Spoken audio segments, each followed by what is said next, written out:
Buffalo, New York, settled in 1789, sits on the easternmost shore of Lake Erie in western New York at the head of the Niagara River. Positioned to take advantage of movement between land and water, the city became the gateway to the West.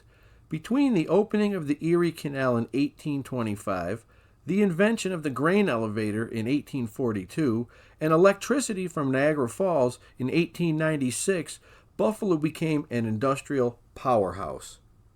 Railroads swarmed to Buffalo like moths to a porch light on a warm summer night. By the turn of the 20th century, Buffalo was one of the busiest railroad port cities in the world. At its zenith, it hosted 500 freight and 300 passenger trains every 24 hours on 15 major railroads, and its wharves hosted almost as many longshoremen as the Port of New York City. With 16 grain elevators that could store more than 270 million bushels, Buffalo helped feed the cities of the Northeast United States and much of Europe. The New York Central system operated 11,200 miles of railroad in 11 states and Canada in the great commercial and industrial area between the Atlantic seaboard and the Mississippi Valley, providing the highest type of passenger and freight service in the world. A bold statement, but perhaps not far from the truth. Take, for example, the New York Central's Buffalo, New York passenger station situation in the first quarter of the 20th century. The old, heavy-styled Victorian architecture and massive train shed were showing their age. The need for more passenger capacity was outgrowing the structure, and plans were set into motion for a new station outside of Buffalo Center City. The New York Central's plans for Buffalo Central Terminal called for a complete complex that could handle 200 trains and 10,000 passengers a day while consolidating many offices and their 1,500 employees. The railroad commissioned architects Fellheimer and Wagner to design the terminal in the Art Deco style. The new complex consisted of the main hall, tower, waiting rooms, passenger platforms, and concourse, power plant, parking garage, office building, underground baggage tunnels, and the U.S. Mail Sorting Building. They joined the existing Railway Express Agency Building, Pullman coach shops, and icing platforms. The property sprawled over 70 acres with a maze of track controlled by 3 interlocking towers. It was one of the largest installations by General Railway Signal Company of Rochester, New York, with more than 900 switches, literally a land computer. So come with me on a journey through the massive and crumbling passenger platforms. We will compare historical photography with current photography and see how the station has held up over the last 96 years since its construction. We will start on the east side near Tower 48. We move to the ends of the east side platforms, then see the entrance to the service ramp tunnel and the curved Curtis Street platform. Make our way to the platform hall and down into the baggage tunnels, and end up on the far west side near Tower 49. With 9,000 feet of concrete platforms and 6,000 of them covered, there's more than a mile to explore. Let's go!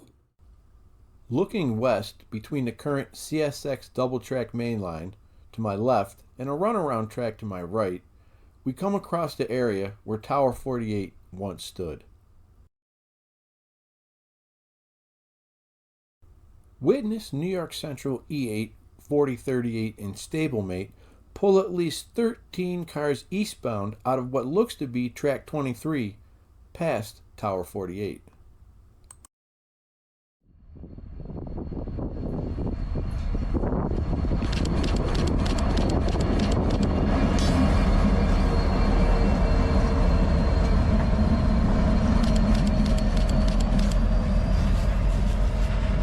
Many trees have grown where the tracks used to be. In this northwestern-looking view, the original photographer centered the 2 concrete bumpers on the right. The closest one is clearly cast 1928. Above the concrete bumper on the right, you can see the steam generating plant and smokestack.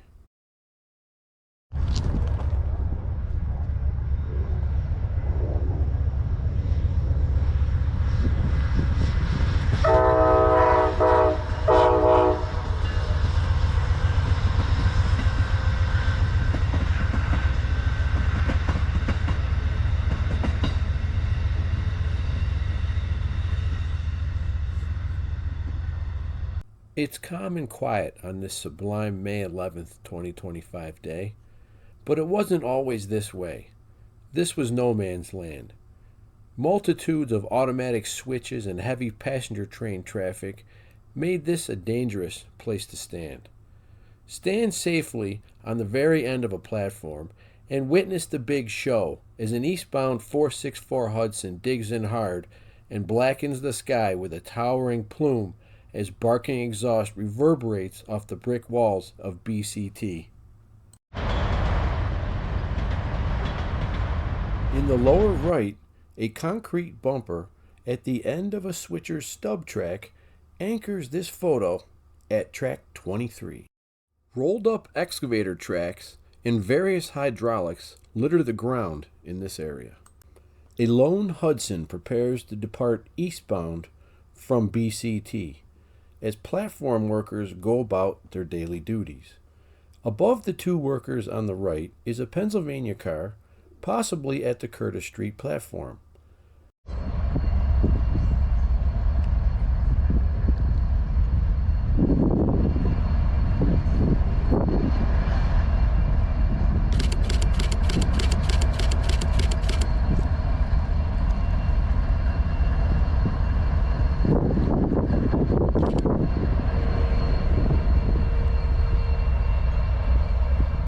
As trains rumble by on the CSX Chicago-New York main line, you can see the results of arson on the night of March 22, 2023. Stored loader tires were set ablaze and melted the eastern ends of two of the longest platforms. The two-alarm fire took many hours to extinguish because of lack of access. The platforms are surrounded by active tracks. Once the fire was extinguished, all that was left was twisted metal and broken concrete. Henry Posner III captured this eastbound Penn Central train led by a pair of E8s on track 21, location A, in September 1973. He again captured the Niagara Rainbow on the same track on January 24, 1979. In less than a year, the last train would depart BCT, the Lakeshore Limited, westbound at 4:10 a.m. on October 28, 1979.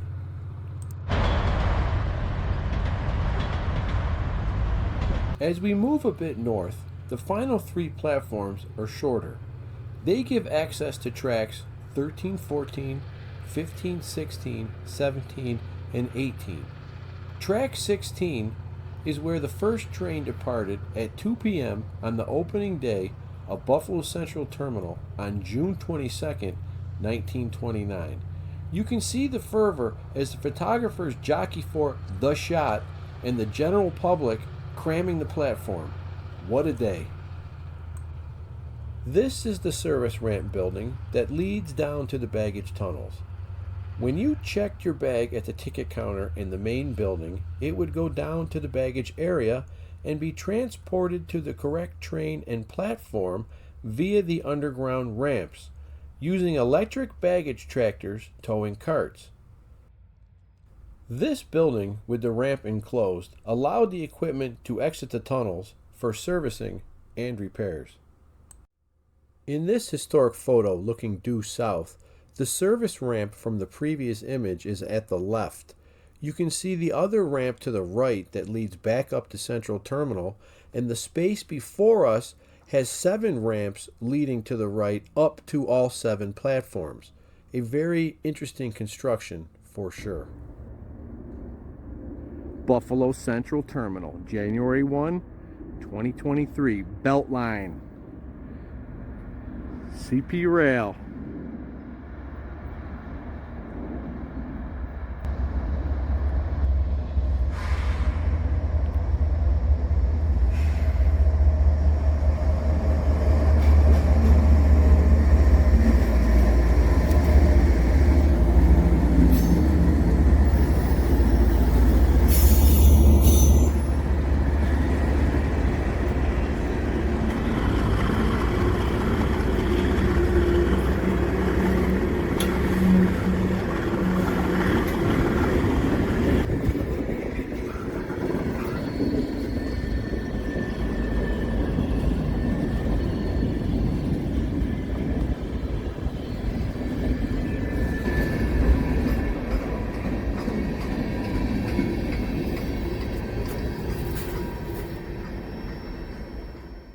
The Curtis Street platform is a curved affair paralleling the belt line to Canada on the east side of the main building. If the streetcar line had been built on Curtis Street, this platform would have allowed transfer from the New York Central to the streetcar line. That never came to be, and the Curtis Street platform was utilized mostly for private cars owned by railroad brass. This bumper is dated 1928. On the right, you can see the steam generating plant and smokestack. As we cross the platform from track 14 to track 13, we find the spot where 1931 built Brill Doodlebug was parked. New York Central retrofitted this car into a rail detector unit. It was used until 1970, 2 years by Penn Central, then sold to Sperry as a test car for new equipment. It was last used in 1985 and has a Caterpillar 6-cylinder D398 prime mover and was up for sale in 2005.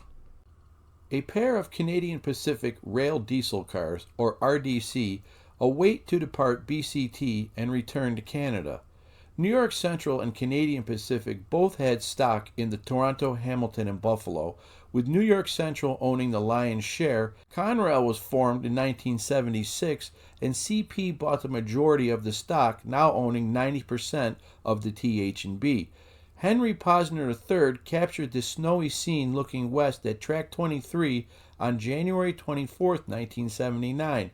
TH&B used CP trackage rights to access Buffalo Central Terminal.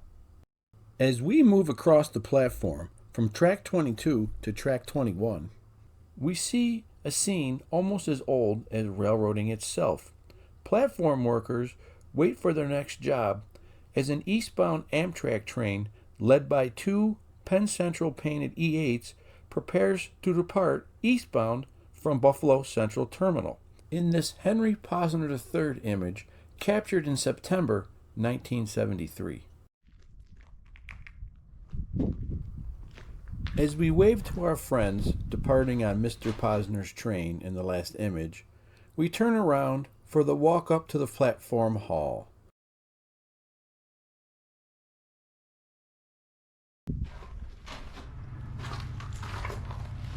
Seven identical ramps lined with golden tiles lead you onward.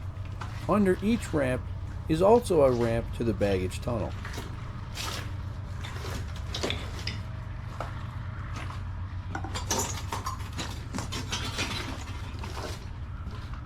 As we walk upwards on this ruined and graffiti-strewn ramp, one can still see the splendor from long ago. A glimpse of what the original architects, Alfred Fellheimer and Stuart Wagner, intended.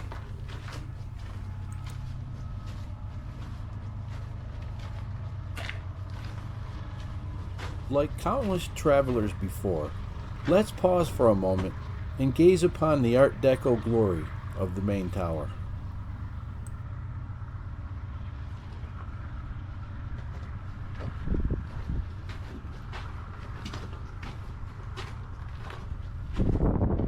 Each platform had 3 access points: the ramp, these stairs, and another set of stairs across the main platform hall.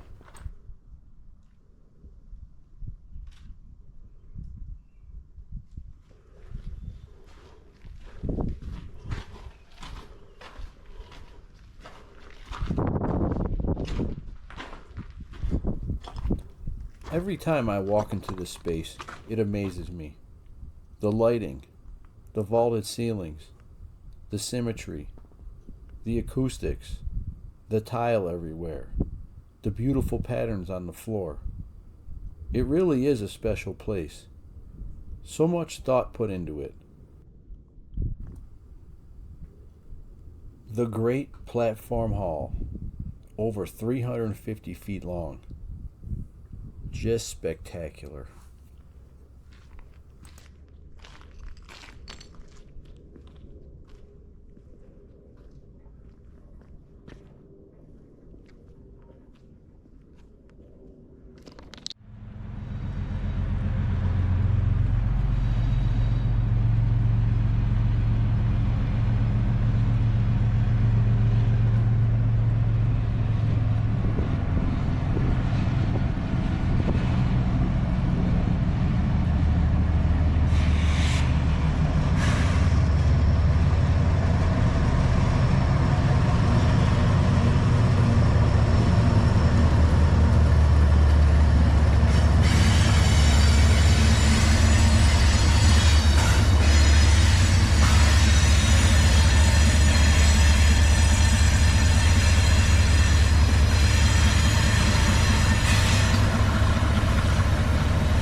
You can see where the hall was connected to the rest of the station via a bridge.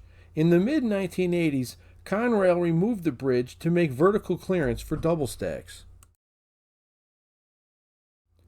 As the CSX train continues up the Beltline, let's take a walk down the center of the platform hall.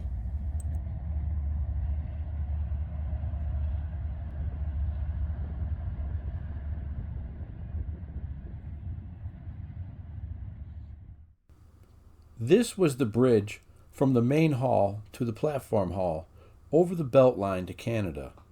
On the right is the arrival and departure board.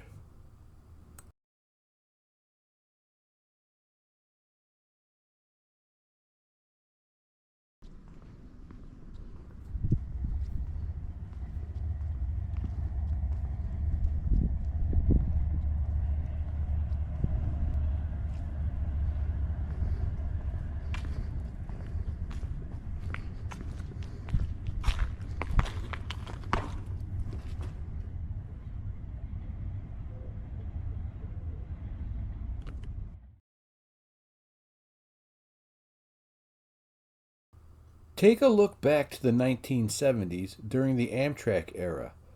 The clock over the red telephone booths has been replaced with an Amtrak sign. The floors still look good, and the benches still look kind of comfortable.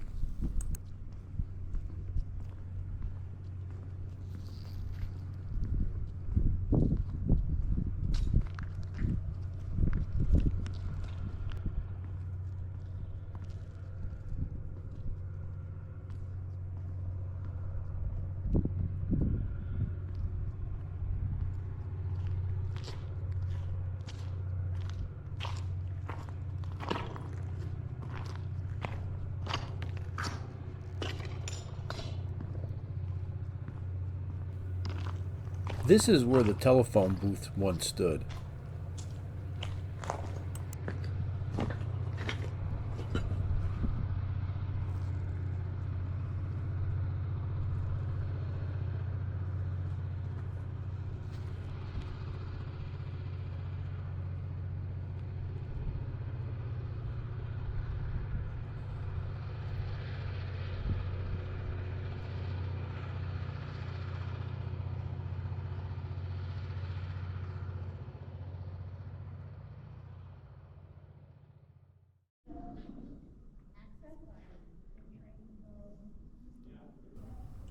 I don't recognize any of the graffiti artists from the different pieces of art that are in here. But the skull in the background, I know that guy, Ikuban. Let's step back from 2025 to the late 1960s or early 70s. The sign above reads, "Use ramp for eastbound trains, use stairs for westbound trains."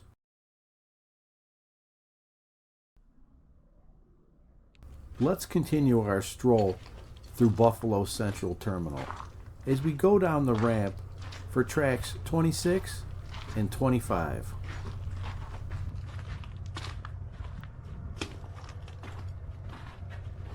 The pipes on the ground are not the railings that once adorned the walls. Those brass railings were scrapped long ago. These pipes were from part of the ceiling that has collapsed that held up the plaster.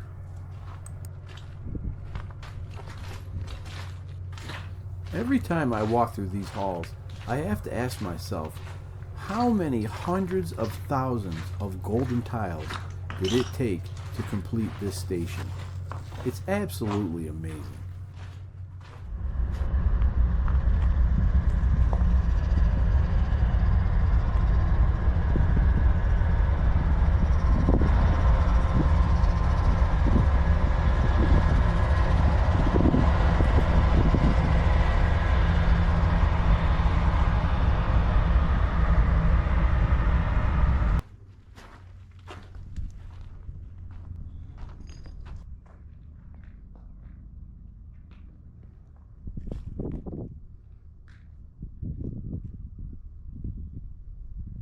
Looking west on track 25.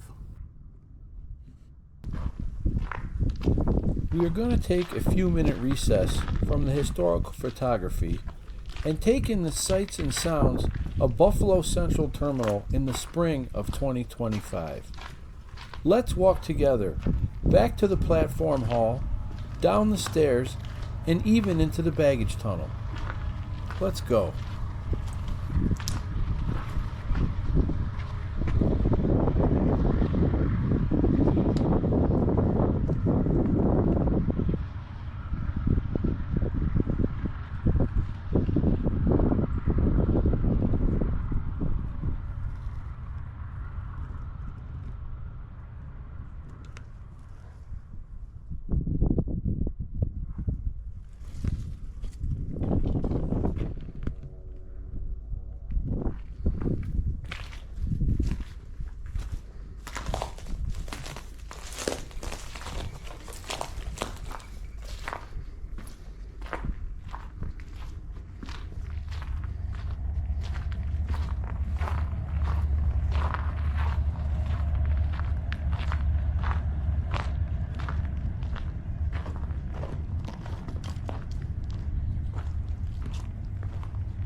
Oh man, this one was good and now it's rough.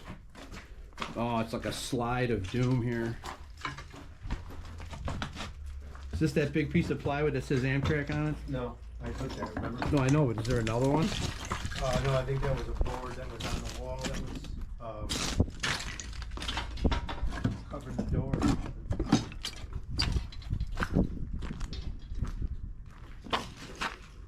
All right. Let's go under here and regroup.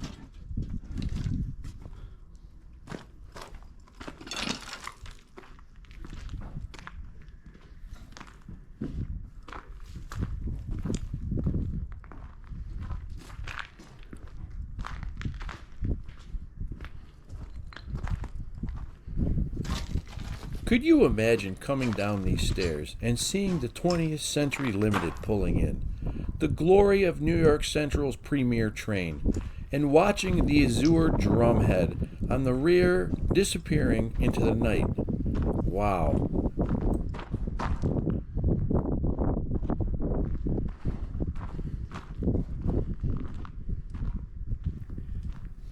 You can see the effects of the endless freeze and thaw cycle on the broken concrete. It's crumbling everywhere.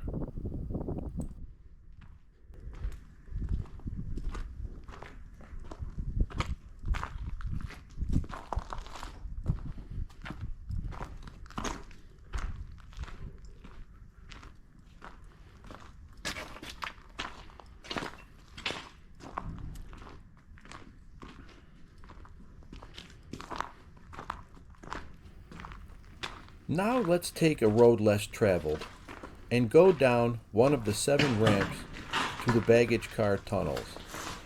These ramps brought passengers' luggage from the ticket booths in the main station area out to the correct platforms to be loaded on the baggage cars.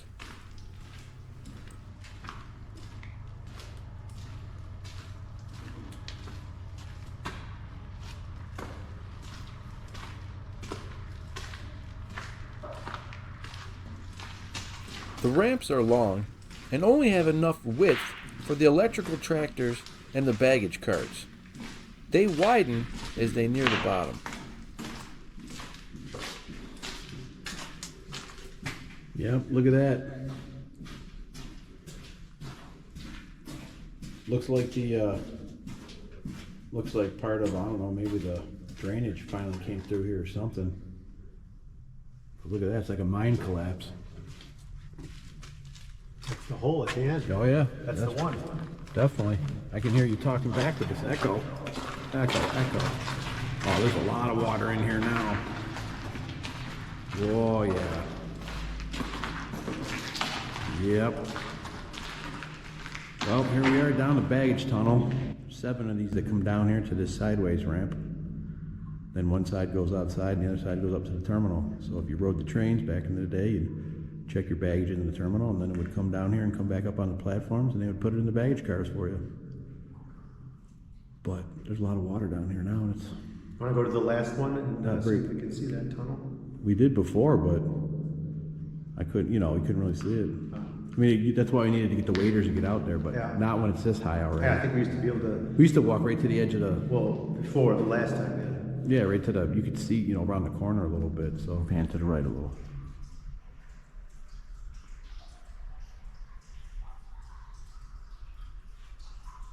Thank you. I'll hold that flashlight. Thank you. By the way, those boards are gonna break. Yeah, I can feel it under my foot. There's the asbestos islands down there.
Never been breached on this one. Oh.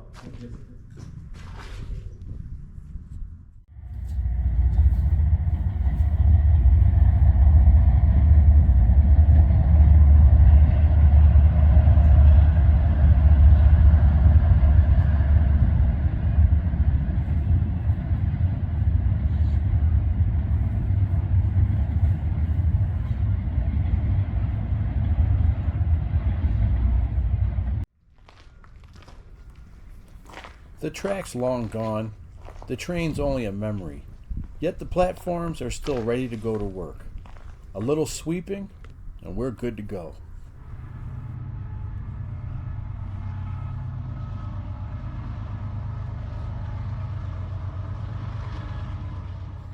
Departing track 18 westbound, 464 Hudson 5263 sends a plume of smoke towards the steam plant smokestack. I'm not sure what the covered trench in the foreground was for. Maybe electrical conduit or water pipes. Either way, you can see the metal hangers in the trench and the individual concrete covers, some missing, some tipped, and some still in place. Check out these brand new Elco GE PA demonstrators facing westbound on track 13. The paint is so fresh it reflects like a mirror. Elco built just under 300 PA and PB locomotives, and New York Central chose only 4 of those. When I saw a photo of these in color, I was stunned. Stunned that they were bright orange.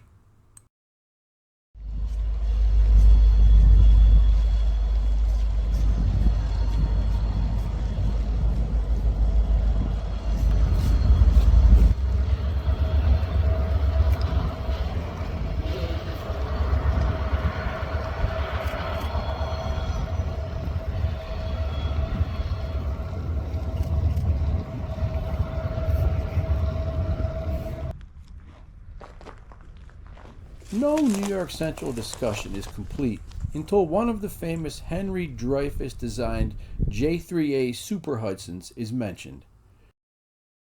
Here is a fine example of this rare steed steaming forward, pulling away from its train on track 14 at Buffalo Central Terminal. The Art Deco styling of BCT and the streamlined Hudson go together perfectly.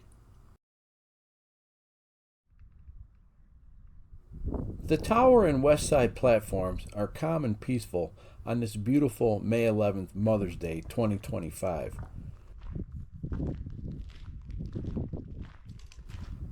Let's take a look from track 21 to track 20 and see what historical photograph we have up next.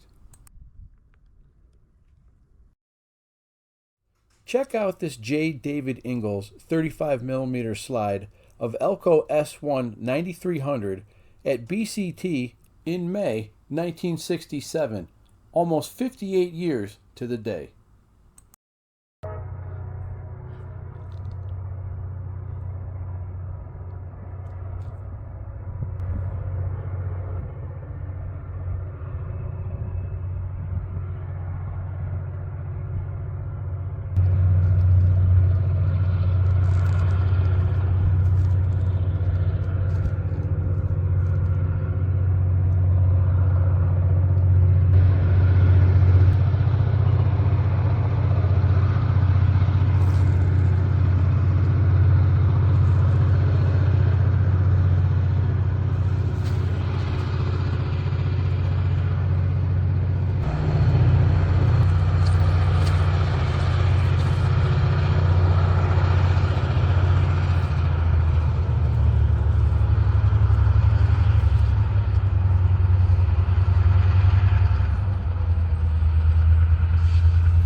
The southern side of BCT was once a maze of tracks for passenger and freight cars.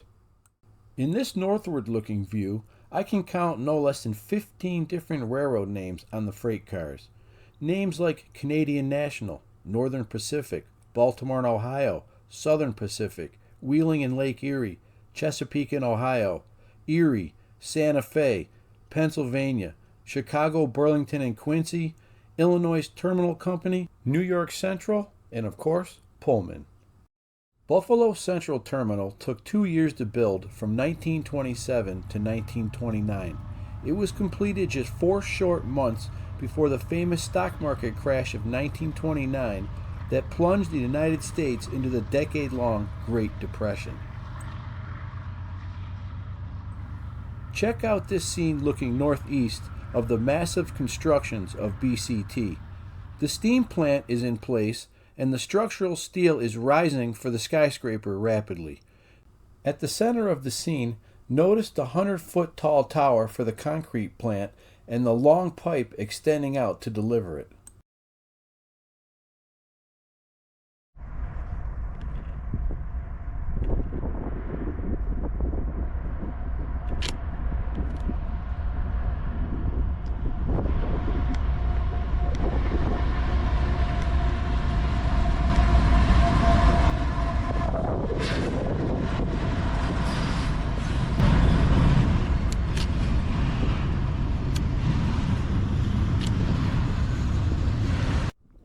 Standing here now, one would never guess that once there was almost no room to be here safely. It was all tracks.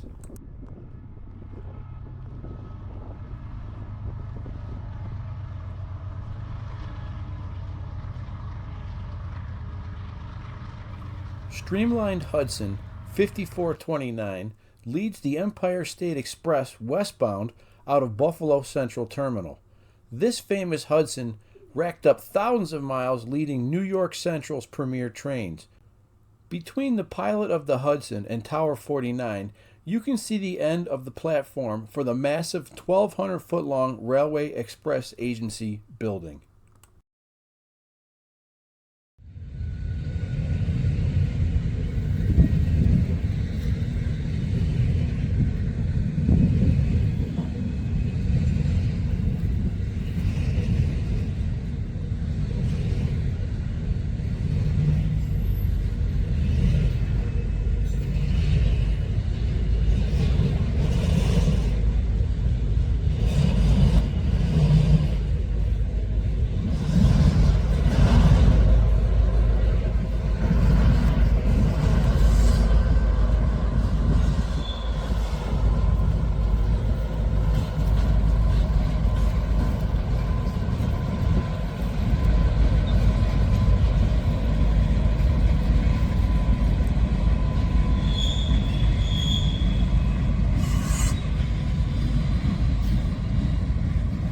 The New York Central's plans for Buffalo Central Terminal called for a complete complex that could handle 200 trains and 10,000 passengers a day, while consolidating many offices and their 1,500 employees.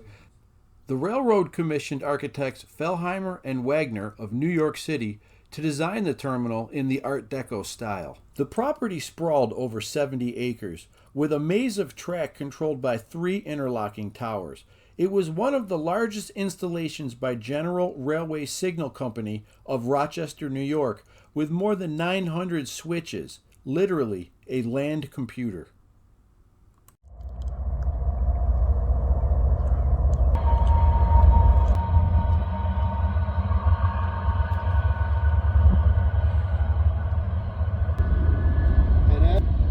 The last train to depart Buffalo Central Terminal was Amtrak's Lakeshore Limited, westbound at 4:10 a.m. on October 28, 1979.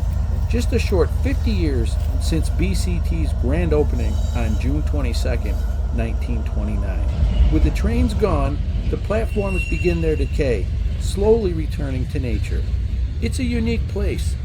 It calls to me. It's in my soul. This concludes our tour of Buffalo's Central Terminal passenger platform. Thank you for watching.